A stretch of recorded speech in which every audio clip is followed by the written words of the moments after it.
नमस्कार, मैं हूं आपके साथ वक्ता दुबे। एपीएन के लोकप्रिय कानूनी प्रोग्राम लीगल हेल्पलाइन में आपका बहुत बहुत स्वागत है। इसमें हमारे कानूनी विशेषज्ञ रोजमर्रा की जिंदगी की समस्याओं से जुड़े कानूनी मसलों पर आपकी शंकाओं का समाधान करते हैं। आप भी इस प्रोग्राम से जुड़ सकते हैं और फोन करके कानूनी राय ले सकते हैं।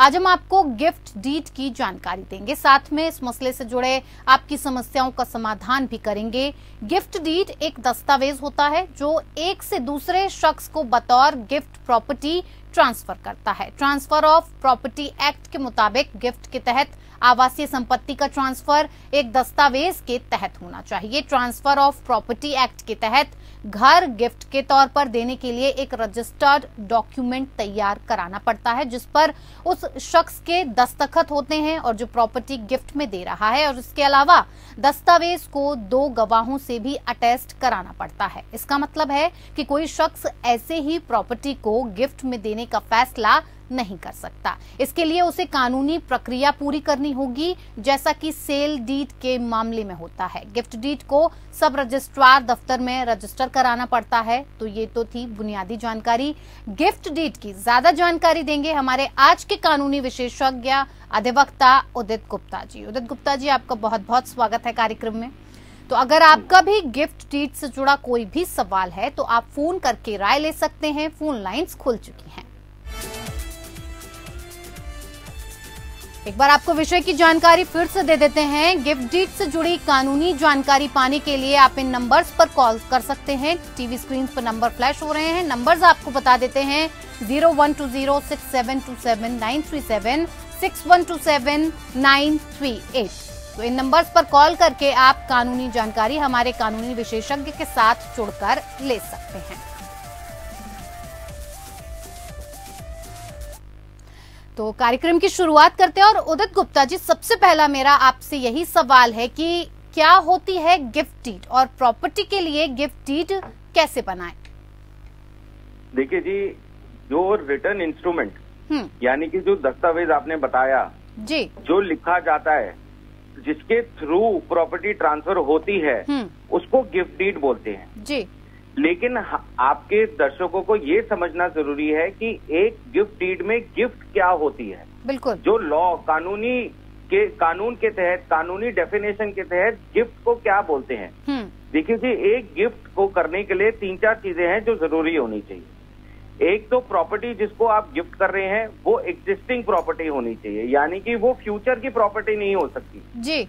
प्रॉपर्टी मूवेबल भी हो सकती है, इमूवेबल भी हो सकती है। तीसरी चीज, जो ट्रांसफर करेगा प्रॉपर्टी वो खुद से अपनी मंशा से, मतलब अपने खुद के विल से उसको ट्रांसफर करना चाहिए, यानी कि ये वॉलेंट्री ट्रांसफर होना चाहिए। चौथी चीज, इसको जो ट्रांसफर होती है गिफ्ट डीड के थ्रू, वो जो ट्रांसफर होना चाहिए वो होना चाहिए विदाउट कंसिडरेशन। गिफ्ट का मतलब हिंदी में होता है तोहफा। तो कोई भी तोहफा दिया जाएगा तो वो हमेशा विदाउट कंसिडरेशन दिया जाएगा, उसके मांझे में पैसे नहीं लेने होंगे। और 5वीं चीज जो है, जिसको गिफ्ट दिया जा रहा है उसको ये गिफ्ट एक्सेप्ट करना चाहिए, यानी कि एक्सेप्टेंस होनी चाहिए जी। तो मैं ये गिफ्ट की डेफिनेशन जो कानूनी तौर से वैलिड है, जो कानूनी तौर से मानी जाती है, उसको मैं समराइज कर देता हूं आपके दर्शकों के लिए फिर से। एक, प्रॉपर्टी एग्जिस्टेंस में होनी चाहिए। दूसरी, इमूवेबल प्रॉपर्टी और मूवेबल प्रॉपर्टी दोनों गिफ्ट हो सकती हैं। तीसरी चीज, वॉलेंट्री ट्रांसफर होना चाहिए। चौथी चीज, विदाउट कंसिडरेशन होना चाहिए। और जिसको प्रॉपर्टी मिल रही हो वो एक्सेप्ट करना चाहिए जी। तो गिफ्ट डीड की डेफिनेशन में जो गिफ्ट है उसको समझना जरूरी है। और गिफ्ट डीड क्या होती है, जो इस गिफ्ट को वो विटनेस करे, यानी जो लिखा जाए, उसको हम गिफ्ट डीड बोलते हैं जी। उदित जी, आप गिफ्ट डीड को चुनौती दी जा सकती है क्या? देखिए, इससे पहले मैं आपको बता दूं कि गिफ्ट डीड के लिए क्या क्या चीजें जरूरी हैं। हाँ। तो सबसे पहला जो गिफ्ट डीड के लिए जरूरी है, देखिए गिफ्ट डीड के लिए दोनों कागज, दोनों तरीके की प्रॉपर्टी हो सकती है, मूवेबल और इमूवेबल जी। जो इमूवेबल प्रॉपर्टी होती है उसको रजिस्टर कराना जरूरी होता है, इसका मतलब वो रिटर्न में होनी चाहिए। जो मूवेबल प्रॉपर्टी है उसकी रिटर्न में भी हो सकती है और बिना रिटर्न में भी हो सकती है, यानी वो रजिस्टर भी हो सकती है और अनरजिस्टर्ड भी हो सकती है, लेकिन उसकी डिलीवरी जरूरी है। मतलब जिसके पास जानी है उसको डिलीवर होनी चाहिए ये वाली गिफ्ट की प्रॉपर्टी। अब एक गिफ्ट डीड में जो इमूवेबल के लिए भी जरूरी है, और इमूवेबल के लिए लिखना चाहे लिखे, नहीं तो उसकी जरूरत नहीं है, लेकिन इमूवेबल के लिए जरूरी है। अब क्या क्या चीजें जरूरी है उसमें, ये बहुत जरूरी है नोट करना। एक, जो डोनेट कर रहा है यानी जो डोनर है, जो गिफ्ट दे रहा है, उसकी डिटेल, जिसको मिल रही है उनकी सारी डिटेल, जो डोनर है माने जो ओनर है उसको ओनरशिप कैसे मिली प्रॉपर्टी की, ये चेन बहुत क्लियरली लिखी जानी चाहिए। जो डोनर और डोनी के बीच में रिलेशन है वो लिखा जाना चाहिए। ये प्रॉपर्टी लव एंड अफेक्शन यानी कि बिना किसी कंसिडरेशन के लिए वॉलंटरी दी गई है, ये जरूरी लिखा जाना चाहिए। इसकी स्टैंप ड्यूटी कौन भुगतेगा, ये जरूरी लिखा जाना चाहिए। और जो 2 विटनेस जैसे आपने बताया कार्यक्रम के शुरू में, वो होना जरूरी है। और इस प्रॉपर्टी की क्योंकि ओनरशिप ट्रांसफर हो रही है तो इसकी लिखा जाना जरूरी है कि इसका पोजेशन भी दे दिया गया है इस गिफ्ट डीड के तहत। तो ये सारी चीजें एक गिफ्ट डीड में लिखना जरूरी है।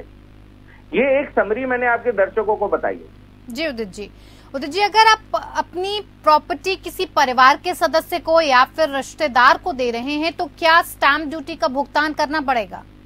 देखिए जी, इससे पहले आपको जो सवाल था वो रह गया जवाब देना उसका, कि हम कौन से ग्राउंड्स पे गिफ्ट डीड को चैलेंज कर सकते हैं। देखिए जी, गिफ्ट डीड बहुत सारे ग्राउंड्स पे चैलेंज हो सकती है। जैसे मैंने बताया, कुछ चीजें जो जरूरी है गिफ्ट डीड में होना, अगर वो चीजें नहीं है, कोई डिटेल्स नहीं है, ओनरशिप नहीं है, जो डोनर था वो केपेबल ऑफ कॉन्ट्रैक्ट नहीं है, यानी कि मेजर नहीं है, साउंड माइंड का नहीं है, किसी लॉ से डिस्क्वालिफाइड है, अनसाउंड माइंड का है, अनड्यू इन्फ्लुएंस से है, फोर्स की वजह से दिया गया है, इन सारे ग्राउंड्स पे आप एक गिफ्ट डीड को चैलेंज कर सकते हैं। ये तो मैंने कुछ ग्राउंड्स बताए हैं आपके दर्शकों को, लेकिन जब हम गिफ्ट डीड पढ़ते हैं तो उसमें से और भी सारे ग्राउंड निकल सकते हैं जिसको हम चैलेंज कर सकते हैं। लेकिन ब्रॉडली इन ग्राउंड्स पे हम एक गिफ्ट डीड को चैलेंज कर सकते हैं। माने कि जिस ग्राउंड पे गिफ्ट डीड बनती है उसके अवर्स ग्राउंड अगर है नहीं उस गिफ्ट डीड में, तो हम उसको चैलेंज कर सकते हैं। जी उदित जी, अगर आप जो मैंने अगला सवाल किया था जी, उसका जवाब हम चाहेंगे कि अगर रिश्तेदार को, किसी परिवार को या सदस्य को फिर अगर हम कोई भी प्रॉपर्टी गिफ्ट में दे रहे हैं तो क्या उसके लिए भी स्टैंप ड्यूटी का भुगतान करना पड़ना चाहिए? देखिए जी, जो गिफ्ट डीड है वो under transfer of property act जो इमूवेबल प्रॉपर्टी की होती है उसकी रजिस्ट्रेशन कंपलसरी है। क्योंकि प्रॉपर्टी आपकी ट्रांसफर हो रही है, यानी कि जो ओनर है उसकी ओनरशिप बदल रही है और दूसरे को जा रही है, तो अंडर लॉ उसकी रजिस्ट्रेशन जरूरी होने की वजह से उस पर स्टैंप ड्यूटी देनी पड़ती है। अब दूसरा सवाल ये उठता है कि कितनी स्टैंप ड्यूटी देनी पड़ती है। देखिए जी, हर स्टेट की अपनी स्टैंप ड्यूटी अलग है, बट कुछ स्टैंप ड्यूटी इस पे भी वेरी करती है कि जो डोनी है जिसको मिल रही है वो एक फीमेल है या एक मेल है। कुछ स्टेट्स में फीमेल को अगर मिलती है वो प्रॉपर्टी तो उस पे जो स्टैंप ड्यूटी लगती है, यानी कि जो प्रॉपर्टी ट्रांसफर पे लगता है उसकी कम है रेट, और जो प्रॉपर्टी अगर मेल को जाए तो उस प्रॉपर्टी पे ज्यादा लगता है। तो this varies from state to state. Okay Udit ji, stamp duty की बात हो रही थी तो मैं आपसे एक सवाल इससे जुड़ा करना चाहूंगी। अगर स्टैंप ड्यूटी चुकाई भी जानी है तो पेमेंट कौन करेगा, देने वाला या लेने वाला? देखिए जी, मैंने जैसे आपके कार्यक्रम में शुरू में बताया कि ये गिफ्ट का हिंदी में माना मतलब होता है तोहफा। तो जब कोई तोहफा देता है तो उसके पैसे नहीं लेता है, यही एक गिफ्ट डीड की सबसे बड़ी खूबी है। लेकिन ये बहुत बारी देने और लेने वाले पे भी डिपेंड करता है कि कौन देगा। आमतौर पे क्योंकि ये गिफ्ट डीड है तो इसकी जो स्टैंप ड्यूटी है, because it is a gift deed, यानी ये तोहफा है, तो जो दे रहा है he bears the stamp duty. But कुछ केसेस में ऐसा भी हो सकता है कि डोनी दे दे, बट नॉर्मली 90% केसेस में, मतलब ज्यादातर केसेस में, क्योंकि गिफ्ट है, तोहफा है, तो डोनर ही देता है इसकी स्टैंप ड्यूटी। जी उदित जी, अगर बात इनकम टैक्स की जाए गिफ्ट डीड पर, तो गिफ्ट डीड पर इनकम टैक्स कितना लगता है? देखिए जी, इनकम टैक्स गिफ्ट डीड पे तो नहीं लगता है, क्योंकि गिफ्ट डीड जो है वो विदाउट कंसिडरेशन है, वॉलेंट्री ट्रांसफर है, और ये अपनी मन से दी जा रही है। जो चीज विदाउट कंसिडरेशन है उस पर इनकम टैक्स तो नहीं लगता। जी बिल्कुल उदित जी, अगर गिफ्ट जिसे दिया जा रहा है उसकी बात की जाए, अगर वो माइनर है तो क्या किया जाए उस वक्त? देखिए जी, सबसे बड़ी बात है, ये हमें बताना पड़ेगा कि दो पार्टीज यानी डोनर और डोनी, जो डोनर होना चाहिए वो एक मेजर होना चाहिए, यानी जो देने वाला होना चाहिए, he should be capable of contract. जी, one important aspect of being capable to contract is that the person should be a major.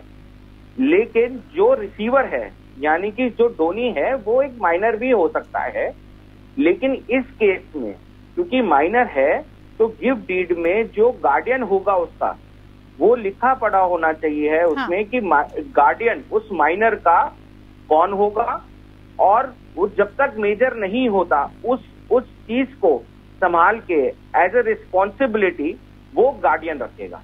तो अगर माइनर को गिफ्ट करना है किसी मेजर को, यानी जो डोनर है वो मेजर हो और जो डोनी यानी जो रिसीवर हो वो माइनर हो, तो उस केस में गिफ्ट डीड में ये लिखा जरूरी होना चाहिए कि गार्डियन यानी जो उस प्रॉपर्टी का उस माइनर के बिहाफ पे ध्यान रखेगा उसकी डिटेल्स मेंशन होनी चाहिए। और ये भी मेंशन होना चाहिए कि जब ये 18 साल का हो जाएगा यानी ये मेजर हो जाएगा तो ये प्रॉपर्टी उस गार्डियन का रोल खत्म हो। जी उदित जी, किस तरह की प्रॉपर्टी को गिफ्ट में दिया जा सकता है अगर इसकी बात की जाए? साथ ही साथ ये भी जानना चाहेंगे हमारे दर्शक कि अगर गिफ्ट कर दी किसी को वो प्रॉपर्टी और अगर वो वापस चाहते हैं उस प्रॉपर्टी को तो क्या ऐसा हो सकता है? देखिए जी, पहले आपको दर्शकों को ये समझना जरूरी है कि कौन सी प्रॉपर्टी गिफ्ट हो सकती है। बिल्कुल, मैंने कार्यक्रम के शुरू में बताया था कि प्रॉपर्टी जो गिफ्ट हो सकती है वो मूवेबल भी हो सकती है और इमूवेबल भी हो सकती है। जी, जो इमूवेबल प्रॉपर्टी होती है उसको लिखा जरूरी होना चाहिए क्योंकि उसकी रजिस्ट्रेशन जरूरी है। जो मूवेबल प्रॉपर्टी हो सकती है वो रजिस्ट्रेशन करा भी सकते हैं और नहीं भी करा सकते, लेकिन उस मूवेबल प्रॉपर्टी की जिसको मिल रही है डिलीवरी जरूरी है। तो इमूवेबल प्रॉपर्टी को लिखा होना चाहिए क्योंकि वो रजिस्ट्रेशन कंपलसरी है। मूवेबल प्रॉपर्टी को आप रिटर्न में भी दे सकते हैं और विदाउट रिटर्न भी दे सकते हैं, बट डिलीवरी जरूरी है जी। अब आपका दूसरा सवाल ये है कि कौन से सर्कमस्टेंस में वो रिवोक हो सकती है। देखिए 126 जो है ट्रांसफर ऑफ प्रॉपर्टी एक्ट का, वो कंडीशंस बताता है कि जिस कंडीशन में वो रिवोक हो सकती है। आपके दर्शकों को सिंप्लीफाई करने के लिए मैं एक समरी बता देता हूं कि किस सर्कमस्टेंसेस में वो रिवोक हो सकती है। पहला सर्कमस्टेंस ये है कि जिन ग्राउंड्स पे एक कॉन्ट्रैक्ट रिसाइंड हो सकता है यानी कॉन्ट्रैक्ट कैंसिल हो सकता है, पहले तो उस पर रिवोक हो सकती है। दूसरी चीज ये है जो कंडीशन सस्पेंशन और रिवोकेशन के लिए है वो डोनर यानी जो गिफ्ट दे रहा है उसकी विल से बाहर होना चाहिए, यानी कोई ऐसी कंडीशन जो डोनर के हाथ की कंट्रोल से बाहर हो।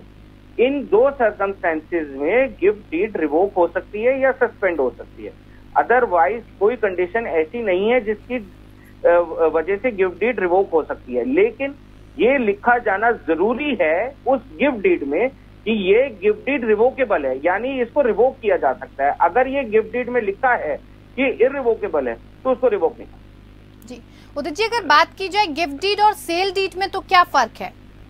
देखिए जी, सबसे बड़ा फर्क सेल डीड में और गिफ्ट डीड में ये है कि जो गिफ्ट डीड होती है वो out of love and affection यानी किसी को प्यार मोहब्बत में दी जाती है। जो सेल डीड होती है वो एक कमर्शियल ट्रांजैक्शन होती है यानी फॉर सम कंसिडरेशन। जो गिफ्ट डीड होती है उसके लिए कोई कंसिडरेशन नहीं होती है जी। जो स्टैम्प ड्यूटी लगती है गिफ्ट डीड पे वो कम लगती है, जो स्टैम्प ड्यूटी सेल डीड पे लगती है वो ज्यादा लगती है। गिफ्ट डीड से कैपिटल गेन नहीं आता, सेल डीड से कैपिटल गेन आता है। तो ये कुछ फर्क है, बेसिक फर्क जो सेल डीड में और गिफ्ट डीड में होते हैं। बट जो सबसे मेजर फर्क मैंने आपको बताया वो ये है कि लव एंड अफेक्शन यानी प्यार मोहब्बत से और विदाउट कंसिडरेशन से गिफ्ट डीड दी जाती है, और जो सेल डीड होती है वो कंसिडरेशन के लिए दी जाती है, कमर्शियल ट्रांजैक्शन होता है और इसमें कोई प्यार मोहब्बत नहीं होता। जी उदित जी, बहुत बहुत धन्यवाद हमारे साथ जुड़ने के लिए और तमाम जानकारी हम तक पहुंचाने के लिए। तो फिलहाल लीगल हेल्पलाइन में मेरे साथ इतना ही, मुझे दीजिए इजाजत, नमस्कार।